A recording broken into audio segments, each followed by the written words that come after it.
So, welcome everyone to this short lecture on how to debate China and the BRI. So, specifically, how to debate China and their actions within what we call the Belt and Road Initiative. My name is Roald. I've been debating for some time in the Dutch circuit, and outside of debating, I study international political economy at the University of Amsterdam, which is why I was asked to contribute some lecture videos within this discipline.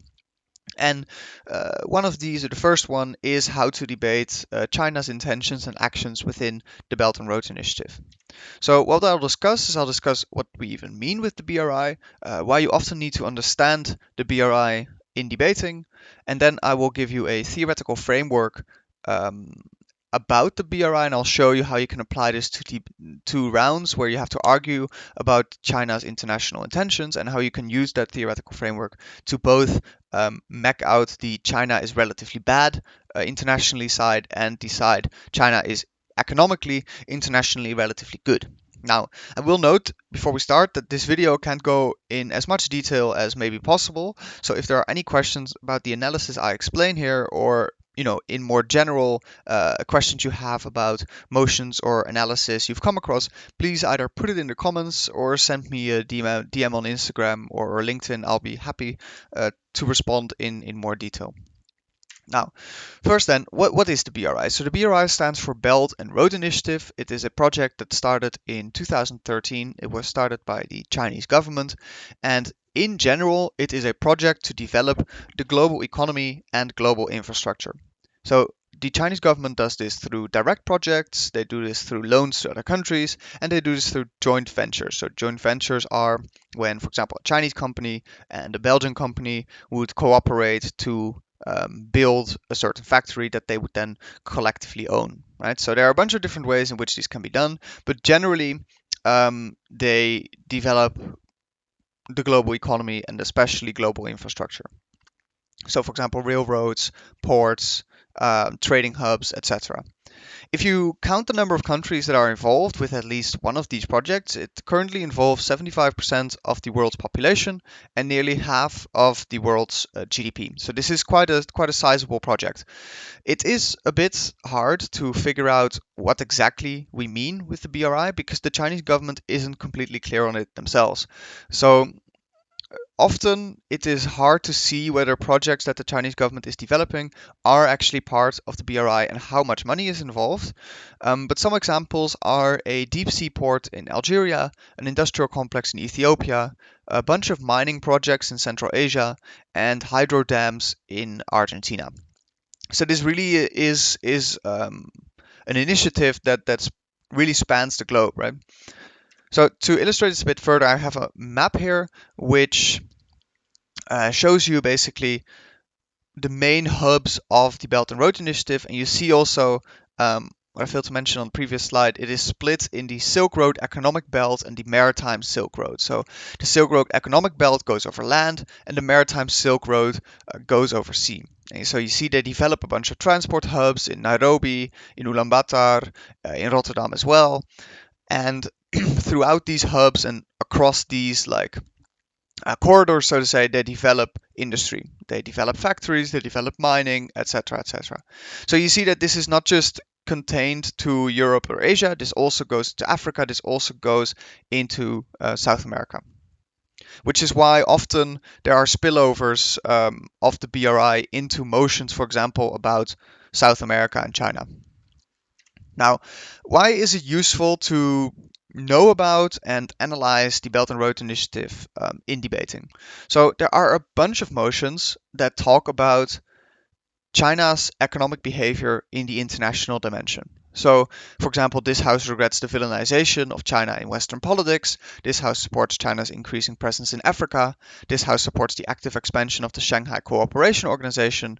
This House opposes the expansion of BRICS. This House, as the EU, would ban member states from joining the Belt and Road Initiative. And also, I think I would say uh, maybe more indirectly, for example, this House either supports or opposes the modern implementation of the Monroe Doctrine. That definitely also involves China's economic behavior in the international dimension on at least one of the comparatives. And so it's quite useful to understand why or how China's economic behavior internationally can be analyzed. And because a lot of these debates, a key point of contention are indeed these intentions of China or these intentions of the CCP.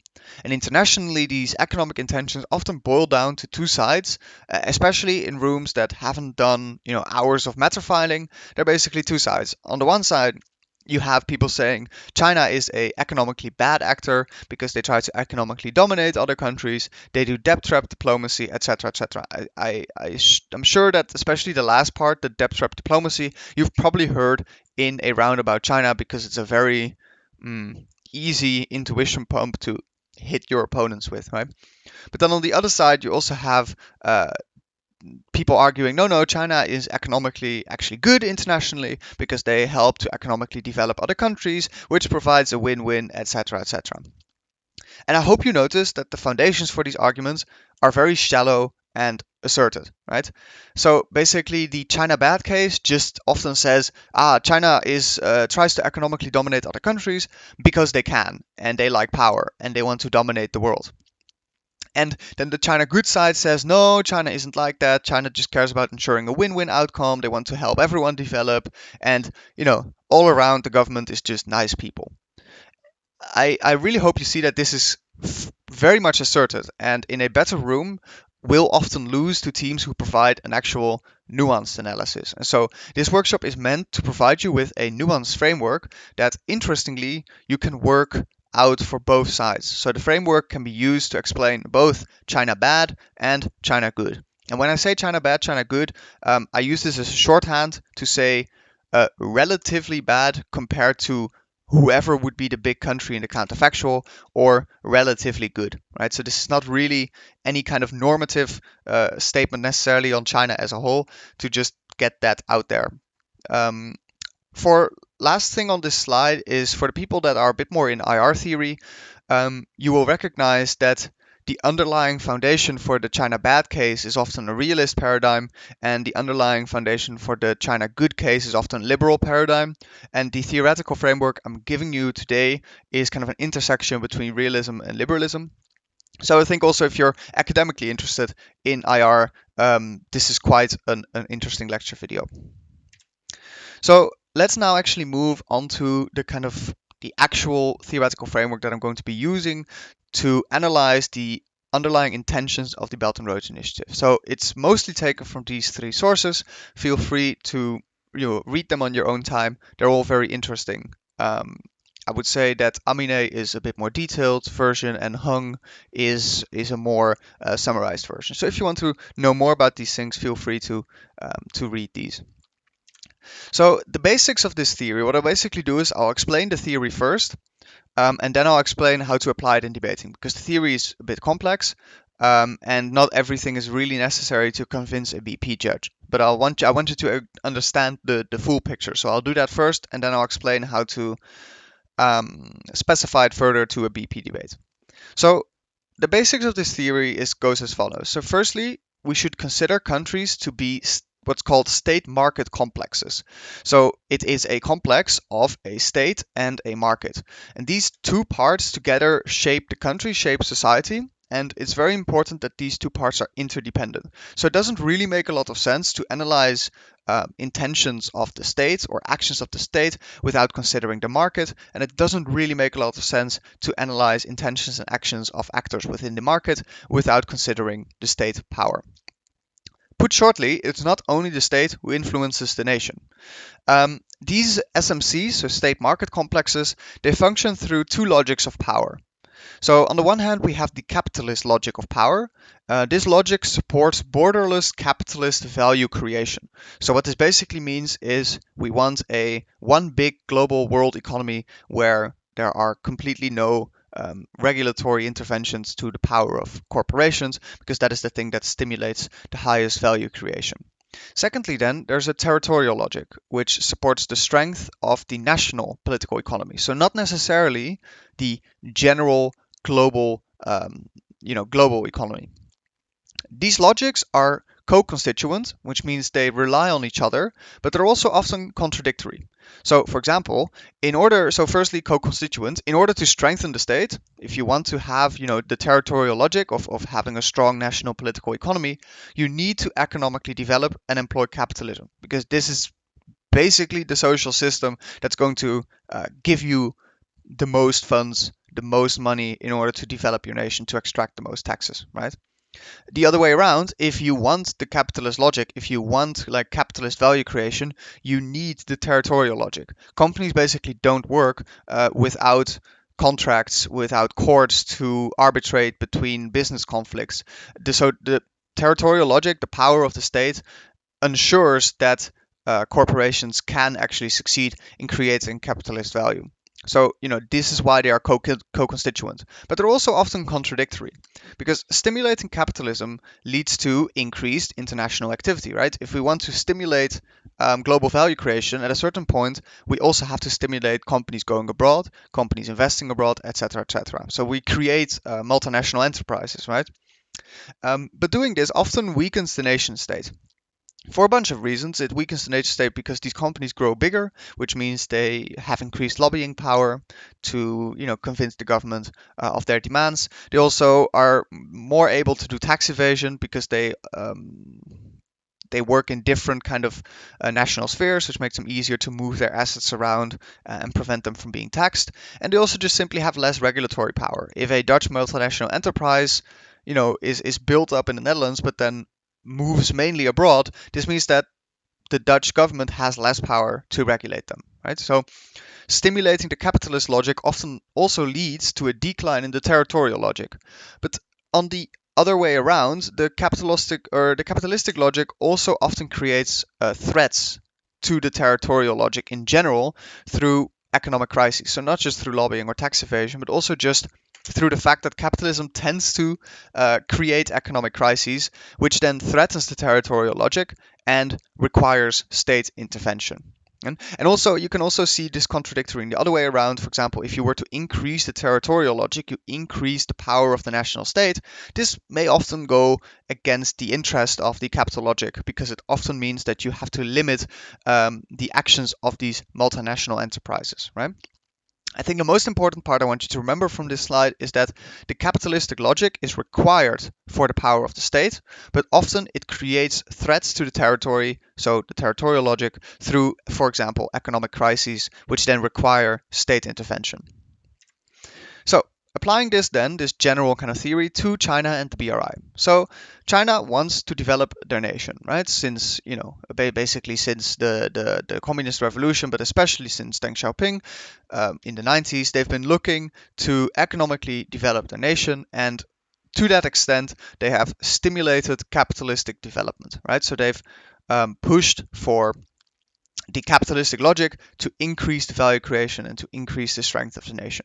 And they did this through like export-led growth, which means they basically heavily stimulated export industries in order to earn a lot of money.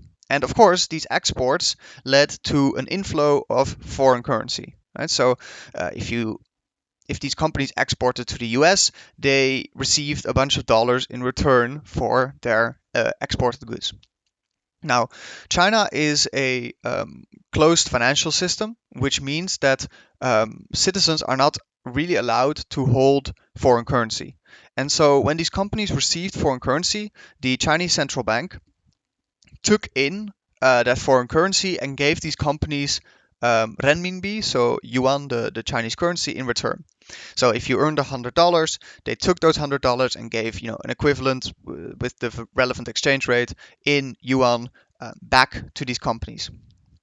Now, obviously, this leads to a large increased liquidity in the Chinese economy because you basically get a bunch of free yuan, so to say, which means that there is way more incentive to stimulate loan creation. If there's a lot of money available, it's way easier to loan this out into new projects, right? Which means that at a certain point, loans were given out for projects that weren't really viable. So, office buildings that were sitting empty, factories that they knew there wasn't going to be demand for, etc., etc. So there's currently a problem of overaccumulation of capital in the Chinese economy. Basically, there is too much productive capacity. In general, they've built too many flats, too many factories. There are too many people employed, and this all floats on kind of a bubble of a lot of loans, right? And so there are two implications of this, of the fact that basically China is producing too much, firstly, is that it requires a lot of resources, right? If you are constantly producing that much, you need a lot of resources to fund or to fuel that production. More importantly, it threatens an economic crash. If you are producing a lot with not a whole lot of demand to back it up, that means that once these kind of loans stop at a certain point, there is going to be a huge readjustment, and there's going to be a large drop in demand, which means that this oversupply is going to cause the market to crash. It's going to cause a bunch of unemployment. It's going to cause a bunch of like companies to go bankrupt, and this is really really bad for the Chinese nation, right? So the kind of capitalistic logic which created this overaccumulation is now threatening an economic crisis, and this threatens the stability of the nation state. And so the territorial logic seeks to prevent this effect of capitalistic development.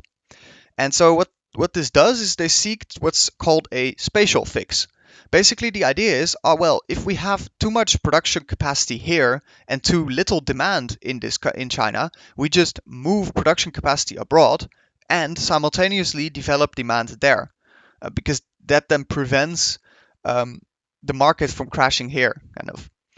So, but in order to do this, you need infrastructure and you need industry investments. If you want to move production from China to, for example, Kazakhstan, you need to ensure that there is actually the infrastructure and the industry to do this, right?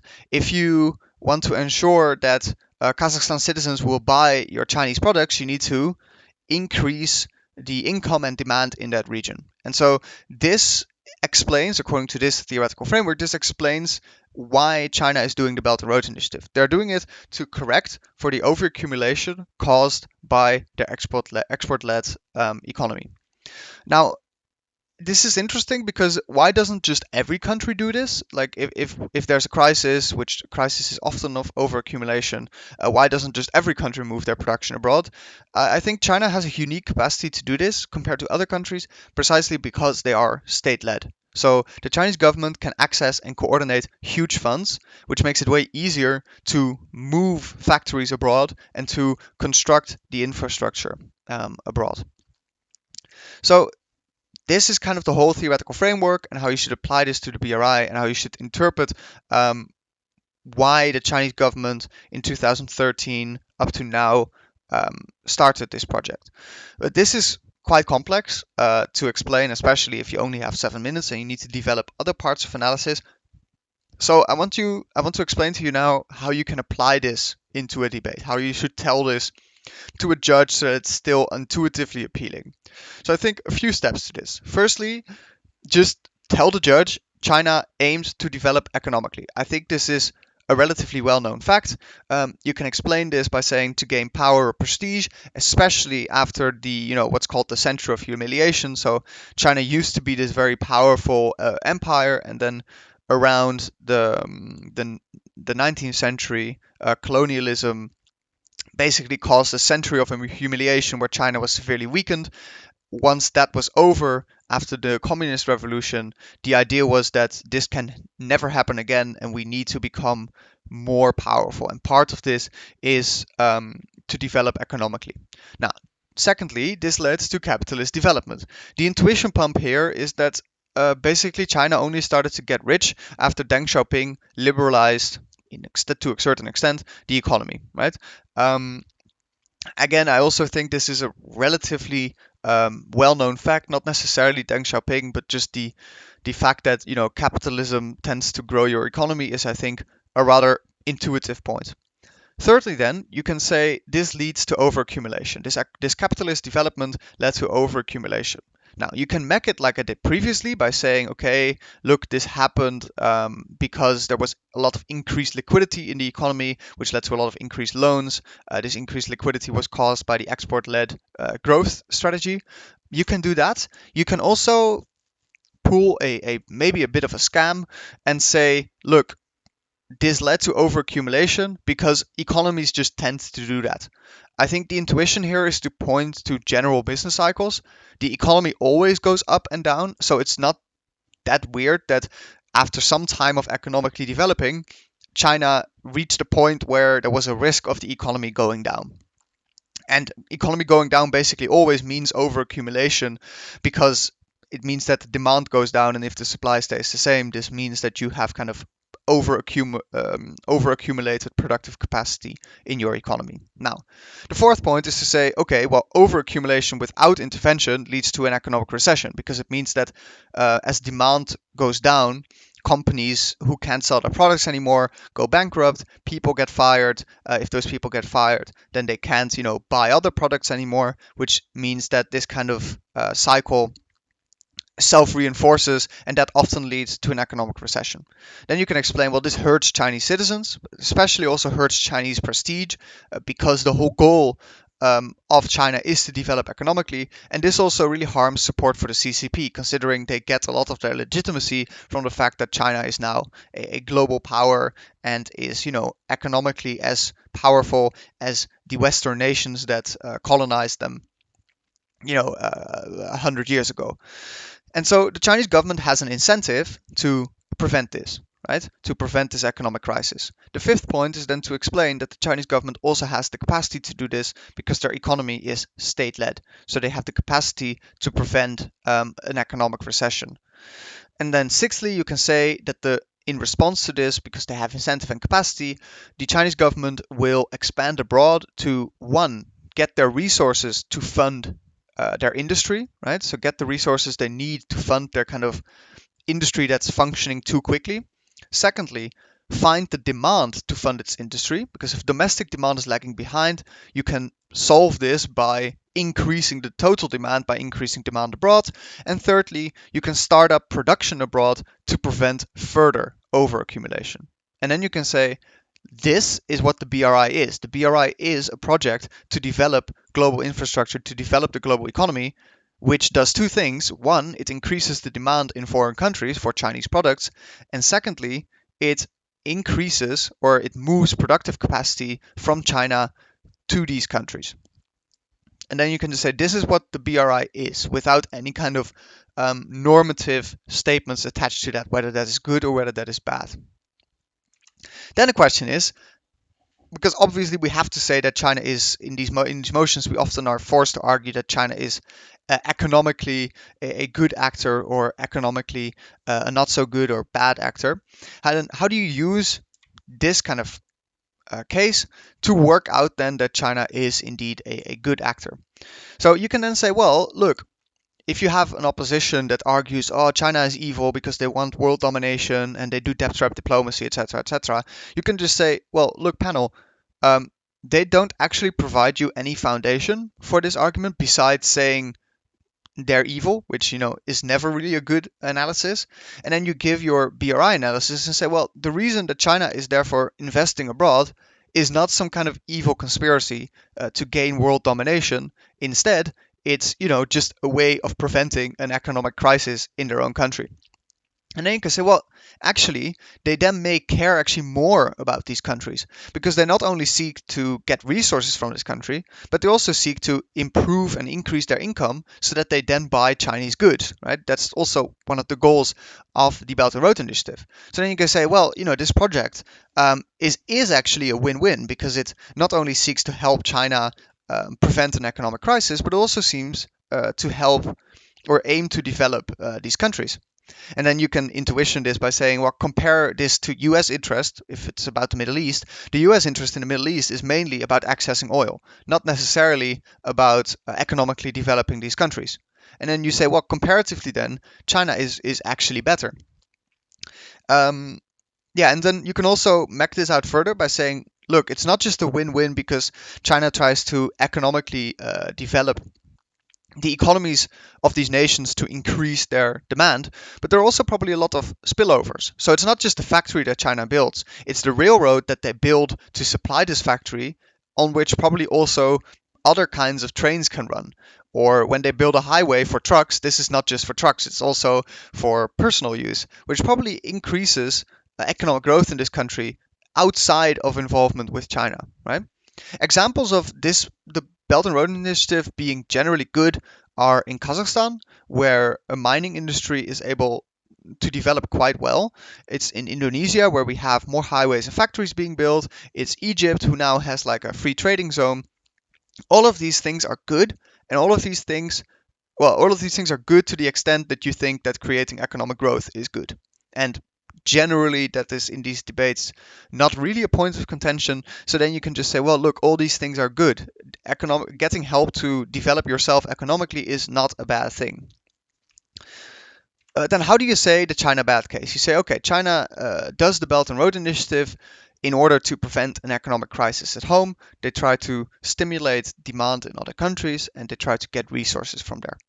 I think even then you can still say China, this is not a net benefit for the countries where China is involved.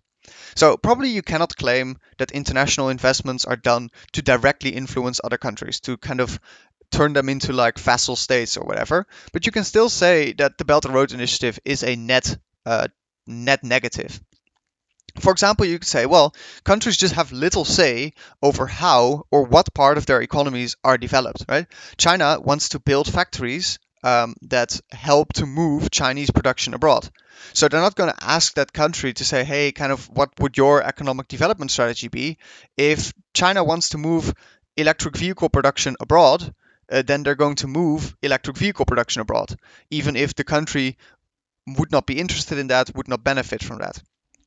And then you can say, well, this often means that low-level development gets moved to these countries, that the mining industry or refining of oil gets moved to these countries, which isn't really beneficial to develop your economy and can also cause a lot of environmental problems. Secondly, you can say, well, okay, these loans that the Chinese government gives, they may not be necessarily aimed to trap countries into debt so that they can then become vassal states of the Chinese government, but they can still definitely cause problems, right? If a country gets a lot of loans from the Chinese government to do these kind of Belt and Road projects, then it's even if this doesn't necessarily have like some kind of evil intent from the Chinese government, it can still mean that if an economic crisis hits this country and suddenly the state gets a bunch less taxes, this means they can't pay back these loans and the country goes in default, which means that general interest rates are going to spike up and the government is just not able to provide the usual goods for their citizens, which is very, very bad. And lastly, you can say, okay, well, even if none of this is true, the infrastructure that is developed and the factories that are then, are put in production are often built and owned and worked by Chinese citizens, precisely because China is trying to fix this problem of overaccumulation. So they have basically too many people working within China. So a solution of that is move these people abroad. So a lot of the factories that are being built as part of the BRI are built by Chinese workers. So you can question how much does a country actually benefit by the fact that like China is now building a mining a refining facility in their country, for example. Examples of this are Kyrgyzstan, who does have a mining industry because of the Belt and Road Initiative, but these are very, very dependent. This is a very dependent sector, so they're basically completely owned by China. They were built by China. They have a very low level of refinement, which means so they basically just get the ores out of the ground and then immediately ship them to China. So there's very little value added for Kyrgyz citizens. And another example is Sri Lanka, where the debt that they took on to the Chinese government at a certain point became unsustainable, which caused an economic crisis. So then the question is, okay, well, we can map this theoretical framework out in both ways. We can explain, no, the Belt and Road Initiative is actually good for the countries that are subject to it. And we can say, no, it's actually bad for the countries that are subject to it. Which makes a logical question to ask, who is right then?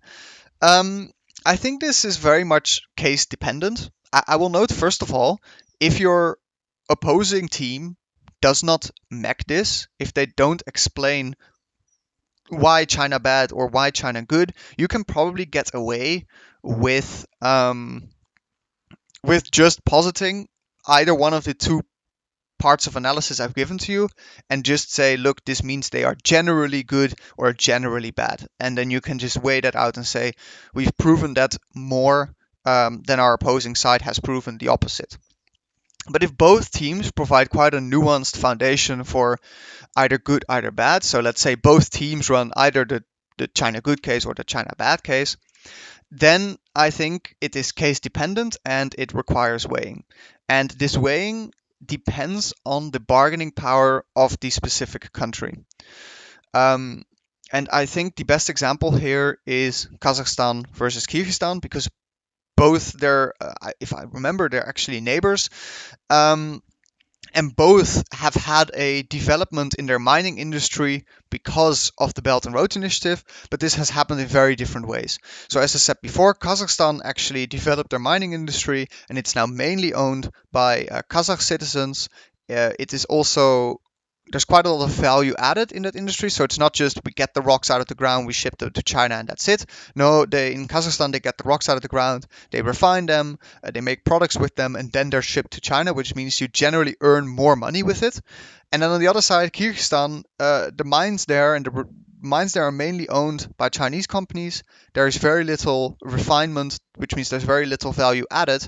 And so in both cases, the same industry actually led to very different economic results. So in Kazakhstan, we would say that the Belt and Road Initiative is generally good.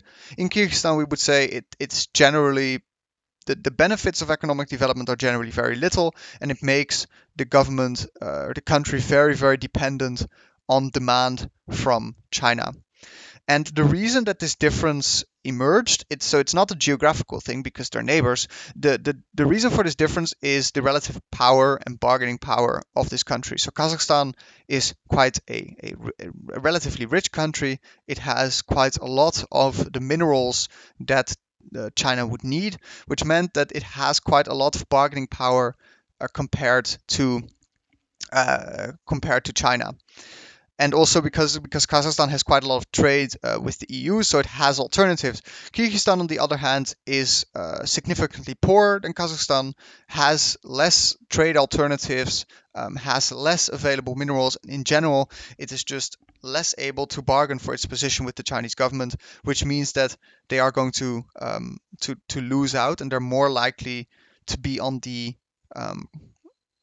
negative side of the BRI then. So if both teams then analyze it equally well, I think then you can provide some weighing and explain that no, actually the country or the region under the debate has relatively little bargaining power or relatively a lot of bargaining power, which means they're likely to benefit or suffer under the Belt and Road Initiative. So this is the whole explanation. Again, if you have any other questions about this explanation or more general, please put them in the comments or send me a LinkedIn or Instagram DM, and then I'll be happy to answer that. And so, thank you very much for your attention.